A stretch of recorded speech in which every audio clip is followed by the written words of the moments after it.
My name is Scarlett. I'm 29 years old, and this Christmas, my family made it painfully clear that I was never more than an afterthought. I drove 12 hours straight, eager to surprise my grandfather Arthur, the only person in that family who ever showed me unconditional love. I had imagined him sitting by the fireplace, sipping tea, waiting to hear about my new nursing promotion. Instead, I found him in a cold, dim kitchen, alone, trembling, and eating saltines for dinner. His pill organizer was untouched. The heater was off. The man who used to build snow forts with me could barely hold his spoon. I asked him where Mom and Dad were. He hesitated, then pointed to a sticky note taped to the fridge. It read, "Went to Hawaii with Zach. Money was needed for emergency. You handle things this week." My jaw clenched. I opened the bank app on my phone. My savings account, $26,000 I'd been putting away for student loans, was completely wiped out. Not overdrafted, not pending, just gone. Transferred to Family Fund, a joint account I had trusted my mother with since I was 16. I sat down. I couldn't speak. My hands shook more than Grandpa's. The betrayal hit harder than any slap. They didn't even bother to call. No warning, no discussion. Just used me. Again. The worst part. This wasn't an emergency. It was a vacation. They were drinking piña coladas while I spoon-fed applesauce to a man they'd left like a burden. And Zach, my brother, had been in and out of trouble for years, arrests, rehab lies. But somehow, he was always the one worth sacrificing for. I tried to tell them not to, Grandpa whispered, eyes glassy with shame. But they said Zach needed the money more than you did. I helped him to bed that night, my mind racing. This time, I wasn't going to cry in silence. I wasn't going to be the obedient daughter who smiled through betrayal. This time, they crossed a line they couldn't uncross. And the next morning, while I brewed his tea and watched the winter light fall across the kitchen floor, I began to plan exactly how I would take everything back, starting with the truth. The next morning, I woke early to the sound of Grandpa coughing. I brought him his tea and sat at the edge of the bed, watching him struggle to sit up. "You shouldn't have to do this alone," I whispered mostly to myself. He looked at me with tired eyes and said, "You've always done more than your share, Ella," even when they pretended not to notice. That sentence broke something in me, something I'd spent years burying under silence and loyalty. After getting him settled, I went through the mail. Buried between junk coupons and Christmas cards was a bank statement addressed to my mom. I knew I shouldn't have opened it. I did anyway. Inside was proof $26,342.11, withdrawn in 3 separate transfers over the last month, labeled medical emergency travel need, and this one stung the worst. Zach support. They weren't even trying to hide it anymore. I remembered how hard I'd worked. My high school summers weren't filled with vacations or sleepovers like other girls. I bagged groceries, tutored kids, and babysat while my classmates went to the beach. Every dollar I earned, I gave to Mom, trusting her to hold it until college. She called it the future fund. And I believed her. But the truth is, I was never building my future. I was funding Zach's recklessness, rehab stints, bailouts, new phones he pawned a week later. He wrecked Dad's old truck, and they still bought him another. Meanwhile, I rode the bus to clinical rotations and skipped lunch to save gas money. And still, they had the audacity to say I was the selfish one whenever I questioned their choices. "He's your brother," Mom used to say, as if that sacred title erased every one of his betrayals. I stood in the hallway gripping that bank statement so tightly it tore in my hand. I wasn't just betrayed. I was sacrificed. For a son they were too afraid to discipline and too blind to see destroying himself and us. So I made a decision. No more polite silence. No more pretending I was okay while they burned everything I built. I was going to confront them. I was going to protect Grandpa. And I was going to make sure Zach finally faced the consequences he'd dodged for too long. If you've ever been treated like the backup plan while someone else got all the chances, tell me where you're watching from. Like, comment, and subscribe if you're ready for more stories where silence ends and truth takes the mic. I didn't sleep that night. I kept hearing Grandpa's cough echo through the hall, kept seeing that ripped bank statement in my hands. Around 3 a.m., I got up and started cleaning. Not out of habit, but out of fury. The kitchen was a mess, dirty dishes stacked in the sink, expired milk, empty pill bottles tossed behind the cereal. My parents had left like this was a hotel with room service. No one bothered to check on Grandpa's prescriptions. No one even stocked his fridge. They went to Hawaii, left behind a man who couldn't walk up the stairs without stopping twice to breathe. I opened the cabinet above the fridge, the one Mom always told me not to touch. And there it was, a shoebox full of receipts, bank slips, and post-it notes in my mother's handwriting. The biggest betrayal was written in casual ink: use Ella's savings if Zach's insurance denies. Dated 2 months ago. 2 months. So this wasn't spontaneous. It was planned. They knew. They knew I'd be the one to show up. Knew I wouldn't say no. Knew I'd care too much to walk away. That's what they always counted on. Not love obedience. And what did Grandpa get in return? A box fan pointed at his bed and arthritis cream that expired in June. When I brought him breakfast later that morning, he looked embarrassed. They didn't mean harm, he mumbled. I stopped him right there. They didn't mean to harm you, I said, but they meant to abandon you. There's a difference. He went quiet after that, but I saw it in his face: relief. Someone finally said it out loud. I called his primary doctor, set an appointment for a full evaluation. I spent the next hour making a list of everything he needed: meds, meals, rides. I would make it work. I had to. Because if I didn't, no one else would. Later that afternoon, I tried calling Mom. Straight to voicemail. I didn't leave a message. I sent a photo of Grandpa's bruised leg from where he'd fallen in the bathroom. No caption. Let the guilt do the talking. Then I texted Zach. Return Grandpa's car by noon tomorrow, or I report it stolen. He read it and left me on read. Classic. I wasn't shocked anymore. Just done. And that's the moment I realized my family didn't just forget me. They used me like a fire extinguisher. Only when everything burned did they remember I existed. But they were about to learn something new. I don't just put out fires. I rebuild from ashes. My way. On my terms. And I wasn't finished. Not by a long shot. The next morning, I drove to the pharmacy with Grandpa's empty pill bottles rattling in a paper bag beside me. While waiting for the refill, I sat in the car and logged into my bank account again. Still zero. I clicked through old statements tracing each withdrawal. They had been planning this since September. The biggest transaction, $11,500, was marked as ZM Wellness Recovery. That was the name of a luxury rehab spa in Arizona. I Googled it. White sand meditation paths. Coconut water on 4 strips. Personal chefs. The place looked more like a honeymoon resort than a treatment center. I gritted my teeth. They used my hard-earned savings money I'd built, working 16-hour double shifts in scrubs stained with blood, and tears to pamper Zach for a week. The same Zach who once stole Grandpa's morphine patches and blamed it on the cleaning lady. I remembered confronting him a year ago. He had glassy eyes and shaky hands, denying everything, with the kind of confidence only liars perfect. And yet my parents defended him. He's sick, they said.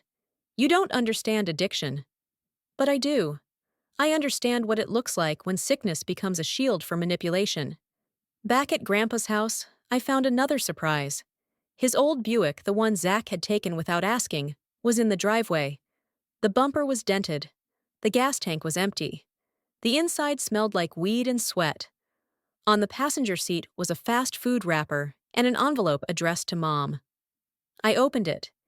Inside was a handwritten note from Zach. I tried. But I can't do this. Don't blame Ella. She's just mad. He left. Again. That night, I went into Grandpa's office and unlocked the fireproof file cabinet. It still smelled faintly of cigar smoke and lemon polish. I pulled out his power of attorney papers, insurance forms, and old savings certificates. His will was there too, unsigned.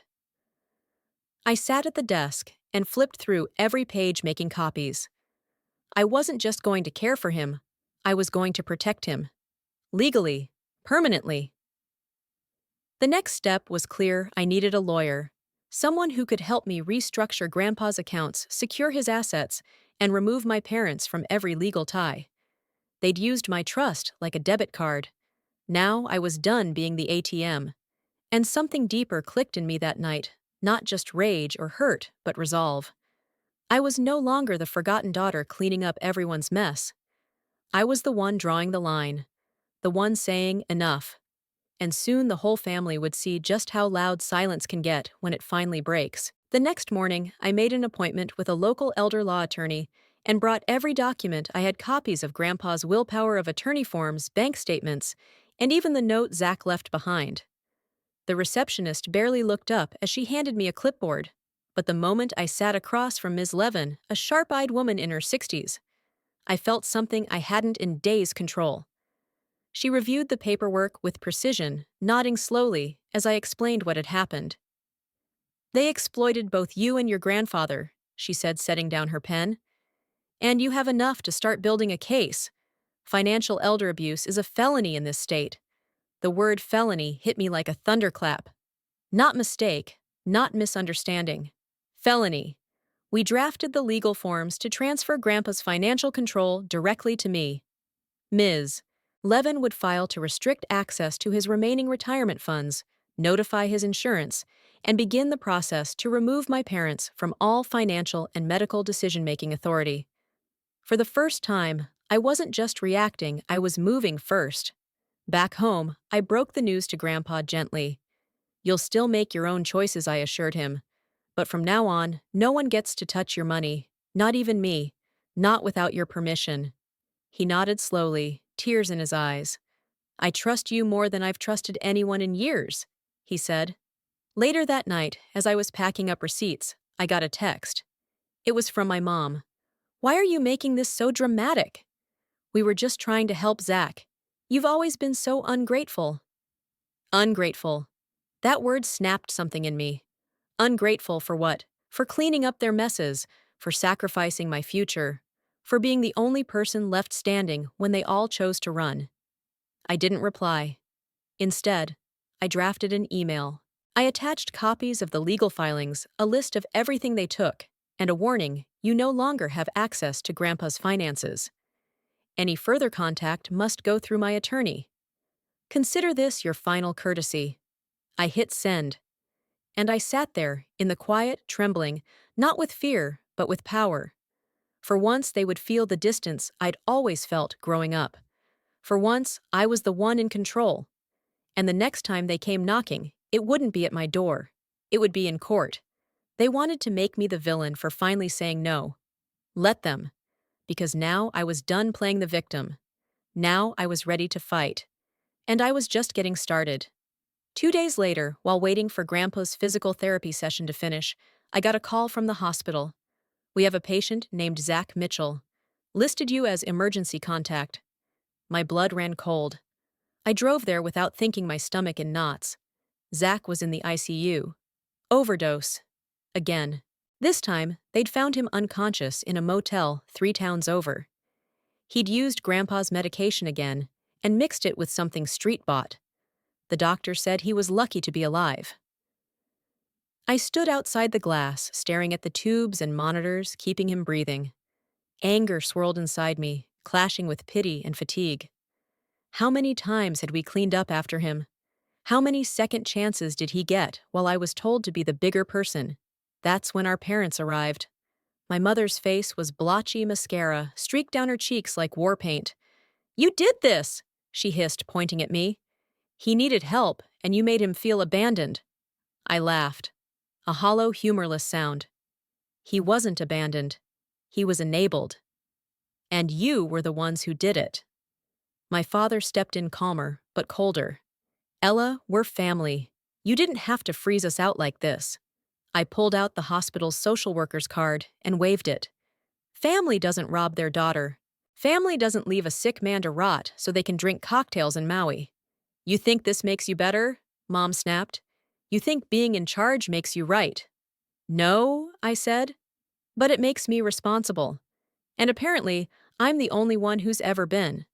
The social worker, bless her timing, entered and asked them to step outside.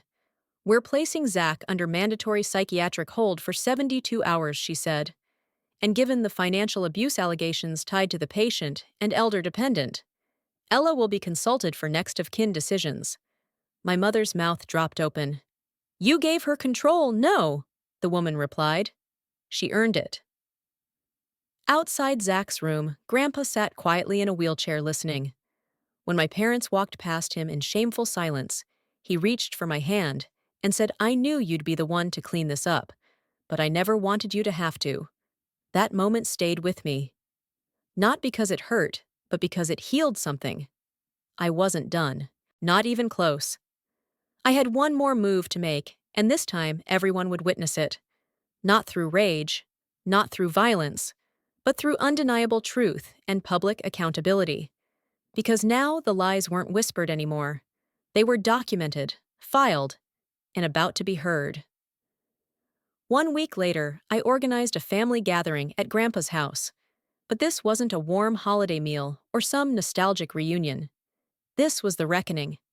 I invited my aunts, uncles, cousins, people who hadn't been around much, but always had something to say about how tight-knit we were. My parents showed up last, walking in like they owned the place. I stood at the head of the living room, laptop, open projector ready. Grandpa sat beside me in his wheelchair, quiet but alert. Zach had just been transferred to a longer-term rehabilitation facility, his first real step toward recovery, and I intended to make sure everyone knew exactly how we got to this point. I clicked to the first slide. A scanned bank statement showing the $26,000 withdrawal from my account. I looked up. My mother paled. My father shifted in his seat. Slide 2 photos of Grandpa's bruised leg, the expired medications, and the filthy kitchen I found him in. Slide 3, Zach's handwritten note, saying he couldn't do it, blaming no one but himself. Slide 4, legal documentation, removing my parents from financial control. You could hear a pin drop. I didn't scream. I didn't cry. I let the facts speak. They abandoned him, I said, gesturing toward Grandpa.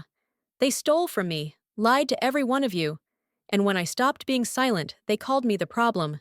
My uncle finally broke the silence. Why didn't anyone tell us it was this bad? My mother exploded. Because it's not. She's twisting everything, making us look like monsters. I calmly turned to the final slide. A video clip from the hospital. The social worker confirming my legal authority. The attending physician stating Zach had overdosed on Grandpa's meds. The timestamp was clear. So were the faces. You made yourselves look like monsters, I said. All I did was shine a light. My parents stormed out. No apology, no remorse.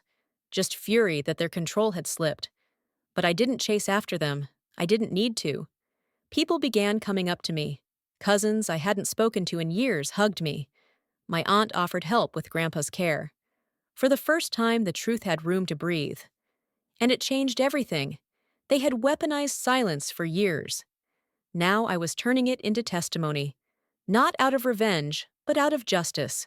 Because some betrayals deserve to be whispered, but others need to be shown on a screen with the lights on and an entire room watching.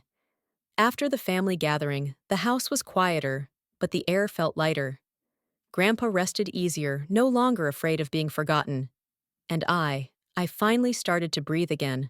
Not because the war was over, far from it, but because I had taken back the battlefield. I spent the next few days with legal forms, caregiver schedules, and meal plans. Every time I crossed something off the list, I felt like I was erasing a part of the damage they'd caused. But healing isn't linear. One night, I found Grandpa crying in the hallway.